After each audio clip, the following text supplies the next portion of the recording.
Hey guys, welcome back to the Stuff of Legend. My name is will do to interact with their fans. You can submit your comments, you can get priority, and you can also use it as a way to financially support your guy or your girl on YouTube, your favorite people you like to watch. Well, in my case, I'm not famous, but what I want to do is interact with you guys in the comments. So I have found someone, SuperTuber 2.0. I'm going to reply audibly to your question. Are they going to cancel Guardians of the Galaxy 3? Now, this is based on the video I made not long ago where I discussed James Gunn being let go by Disney and by Marvel. It's something that I have been thinking about a lot. Whether or not they will bring James Gunn back into the fold is still up in the air. We're not entirely sure. It's not very likely that they're going to bring James back, but I think that you don't have to bring James Gunn back in order to have Guardians of the Galaxy 3. Now, this is sad news because James Gunn is a fabulous writer, amazing director, and I've loved his work up till now, especially and most exclusively, I think, in the Marvel Cinematic Universe. I've really loved and enjoyed his Guardians of the Galaxy, Guardians of the Galaxy 2. Those are very special movies for me and my wife. And it's also, it's been great seeing his input and his influence, when Taika Waititi comes in and does Thor Ragnarok. It's very obvious where he gets his inspiration. And it's also, you see that kind of on-screen chemistry and storytelling and the colors and the different, like all of the visual effect and even the music that's chosen for certain scenes and sequences in Avengers Infinity War. He's got massive input. He was in the writer's room for all of that stuff. So it's going to be hard seeing him go, but it is still possible that they may bring him back. And here's my thinking on this.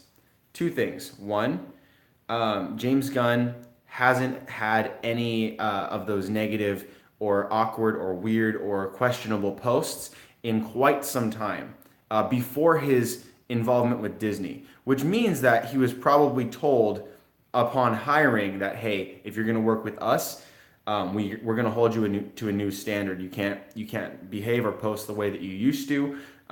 They've done that with all of their actors, with all of their directors thus far. You have to maintain a certain image, a certain Disney image that is very customer oriented, and it's designed to help make money. Their customer service is the best in the entire world, and they steer clear from any and all public controversies as much as they can control.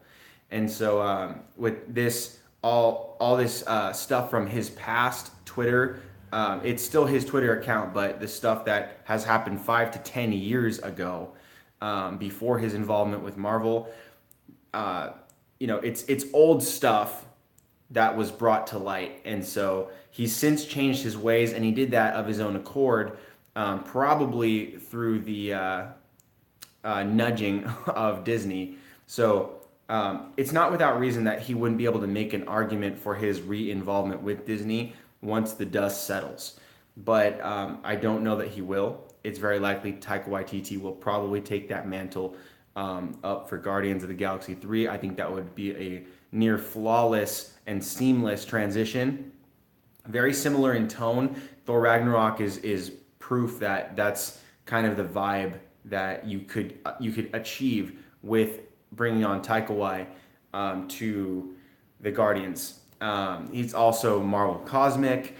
He's already delving into more of the outer space, not just Thor's 9 realms, and it would flow. It would flow well. Now, the question SuperTuber 2.0 had asked was, are they going to cancel Guardians of the Galaxy 3? There's no confirmation on this, but my answer and my assumption is that absolutely not. They would never cancel Guardians, and here's why. Is because Marvel and Disney have made a killing on just the Guardians franchise alone. It's so famous and popular now. I mean, they've heavily incorporated them into the video games and a lot of the marketing, the merchandise. You can't go anywhere without Star-Lord or Chris Pratt. Like even the actors themselves have become the embodiment of those characters. So much so that that's usually the first thing they're referenced at now, despite the fact that many of them were really famous or doing well for themselves before Disney, with the exception of Drax, Dave Bautista, who got famous because of this role. And I think that this would be a huge financial loss for Disney, also because they've heavily invested into their Disney parks. So they have, I think I actually have, where did he go? Where is he? He's down here. I don't know if you can see this. Let me see if I can tilt my camera. Down here in this corner, right here. That is the Guardians of the Galaxy Mission Breakout Pop.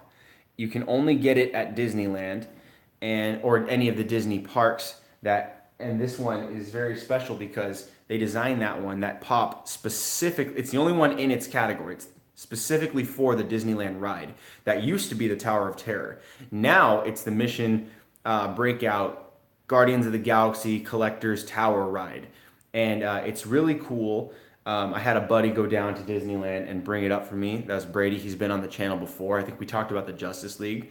And that was a lot of fun. We'll have him back on the show. But they're very much invested in Guardians of the Galaxy. If you go down there, that is their number one attraction right now. And I think they've just recently opened the Pixar Land and the Incredibles ride, which is the other biggest ride available there right now.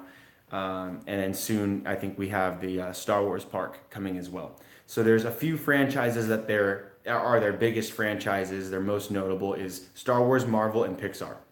That's the biggest ones right there. And of those, Guardians of the Galaxy is the one they're banking on at the park right now.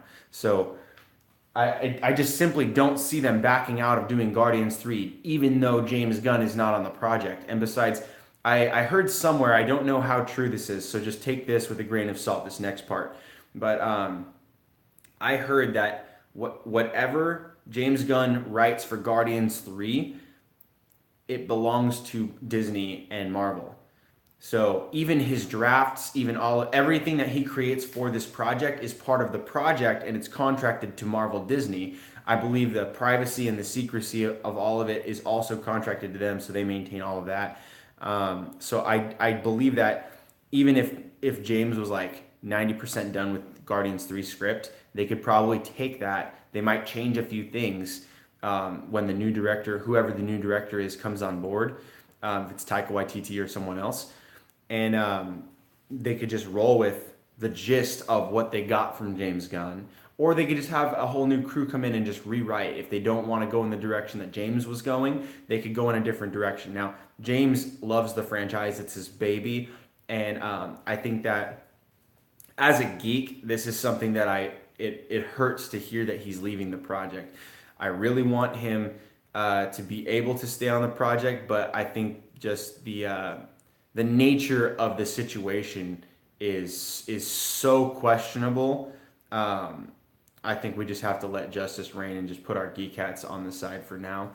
And it's a mixed bag of emotions, being a dad and then being a geek and then all this stuff. It happened in the past. Is it justifying? I don't know. We're gonna take a look at all the evidence, see where it lies.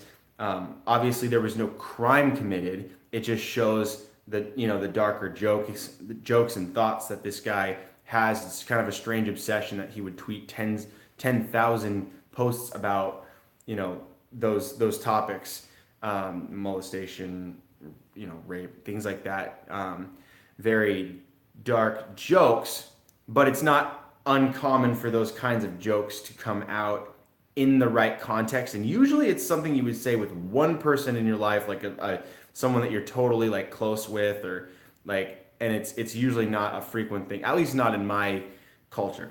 I don't know how things work in Hollywood, but that's a whole nother story. So anyway, again, 5 to 10 years in the past was the most recent that has occurred. He's obviously changed his ways since then, and it was self-imposed change. That's kind of what we want to see. We don't want to see people changing because they have to change because they'll lose their job. But he changed going into a job, and he was like, all right, I'm going to clean up my act, I'm going to do this, and we haven't heard from that since. So the new news isn't really new, it's old news that's being brought up to light. And so that's kind of the situation there. So to answer that, SuperTuber 2.0, I don't think they're canceling Guardians 3. They have absolutely no reason why they wouldn't want to make millions and millions and millions of more dollars and in just marketing alone. And not to mention what they're going to kill it at the box office doing a third Guardians, especially after Infinity War. So anything that comes of that after that fact and after Avengers 4, that's going to be very interesting to see how that plays out, who is involved in that film, and what characters are going to be the mainstays and what's going to happen to the Guardians we've known and loved. So that's my thoughts there. Thank you guys so much for watching. If you guys like what you see here, make sure you leave a comment down below and let me know what else you would like to see me discuss. If you guys have any more questions, just like SuperTuber 2.0, make sure to continue to drop those in the bottom so that I can continue to engage with you guys. And if you have a question that sparks my interest like this one did, I'll go ahead and make another super reply for you guys where I talk about it in an actual video. Thank you, SuperTuber 2.0, for your comment and your engagement in the comments. I love having these discussions with you guys, and I can't wait to see you guys again on another episode of The Stuff of Legend.